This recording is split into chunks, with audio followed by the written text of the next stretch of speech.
Steve just said that that felt like a playoff game. I was wondering what it felt like to you. Did it feel that way? Yeah, it was playoff intensity, back and forth. No, besides that first probably 8-10 minutes, nobody could really get any separation. So, I would say a defensive battle pretty much the whole game. And, guys making plays all over the court. So it was a fun game. It was intense. It was hard fought for all 48 minutes. So that is kind of, what you expect in the playoffs for sure. You had seemed like a pretty nice conversation with Kyrie post-game. Is that as fun a point guard duel as you've had in a long time with somebody? I don't know, but you just know what he's about. He's an amazing player. The way he started the game tonight was pretty crazy. It felt like we were defending him pretty well. He just made some tough shots, a lot of tough shots, and got his team a lot of momentum. But we try to bring the best out of each other, and tonight was kind of one of those nights, and just a fun way to play. Obviously, we want to try to slow him down a little bit next time, but it was fun. You got Kyrie going off early. Maybe some of your other action was being covered by them, which they're very good at. At what point did you kind of know maybe, okay, it's going to be high screen, it's going to be me with the ball, maybe me shooting the ball a lot tonight? I mean, you can try to pick on some matchups, and for us, we rely on our offensive movement and some of our sets that we try to get some ball movement from side to side or whatnot. But obviously, our bread and butter is that high pick and roll, and the way that they were defending it.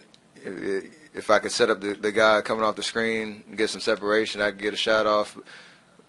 Those other times, getting Draymond in the pocket, him getting some floaters, drop down passes to the block, stuff like that. So sometimes it's nice not to try to be too cute with it on offense and just stick with that bread and butter play. We have so many threats on the floor just to kind of milk it and good things happen. Hey, Steph, this is obviously a regular season game in January, but are there any things that you can take away from this game that's applicable if you guys meet down the line in June? I mean, they're a great team, and you have to play a solid game to beat them. Kind of like Houston last week, Boston tonight. Not overlooking any team, but got OKC coming up. Those type of games where you can't just show up and win. That's great preparation for us as we try to build those habits and that playoff kind of mentality towards the end of the season. So Coach talked about it before the game, like this is a big game because if you show up and play a mediocre game, you're gonna get exposed, you're gonna get beat. So we took that challenge on. Steph, I guess this is the first time you've ever had 5 consecutive games, you personally, with 5 or more three-pointers. It's one off the all-time record. And I wonder, did you know that? Like, are you surprised you hadn't done that before? And what's been flowing? Say it again. It was what? So the first time you've had 5 games in a row with 5 or more three-pointers. That is very surprising. First time. It's the second time. For Steph? Second time for Steph. The NBA record is 6 straight. Talk to him, Raymond. So NBA record's 6, but Steph did it once. I'm shooting 33s next game. What has been flowing so well for you of late? Nothing special, just shooting the ball. I mean, I don't ever overthink that. Just try to get to your spots, take shots that you think you can make, and have confidence and shoot them. So if I was in here shooting 10% in the last 5 games, I'd say the same thing. I really have the same mentality no matter what's going on, and that's obviously a huge part of my game, and I gotta make sure that I keep that confidence no matter what. Kerr calls timeout early in the fourth quarter when you're out, and during the coaches huddle, you stand up and you stand pretty close to them.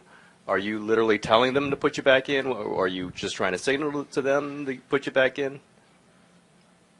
Actually, I didn't have that conversation tonight. I don't even know what I was doing. You were standing very close to them. Maybe I was just trying to get some knowledge, but by osmosis, being close to that, close to the coaches huddle. I was in my own zone. I wasn't even worried about getting back in there really at all tonight. And obviously he pulled the trigger about 7.5 minutes left for me and Katie to get back in. So try to finish the game strong. Steph, you said you and Kyrie bring out the best in each other at times. Do your shootouts with Kevin in practice day after day after day prepare you for those kind of back and forths where it's a shootout in the game?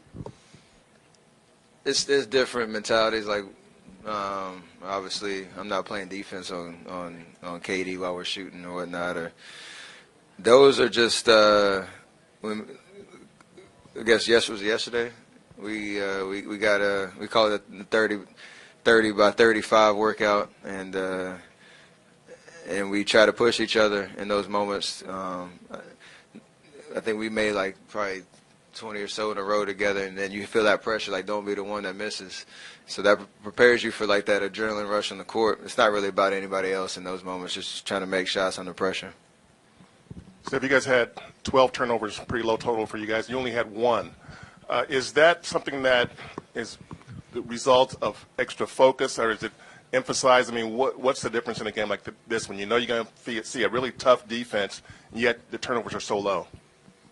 Just making a simple play. I mean, it's cliche, but it's literally that. The one turnover I had, I know there was 3 people in the lane, and I saw Sean kind of creep in. It's a tough pass to make, and those are the type of plays that are kind of bang bang, but you want to try to stay away from, because against a great defensive team, ball movement around the perimeter and cutting and all that kind of stuff, opens up better shots. And you can take those chances every once in a while, but especially even in the fourth quarter, we had probably 3 of them that we wanted back, where you just got to make the simple play, move it on, cut, screen, do what we do, and a good shot will come.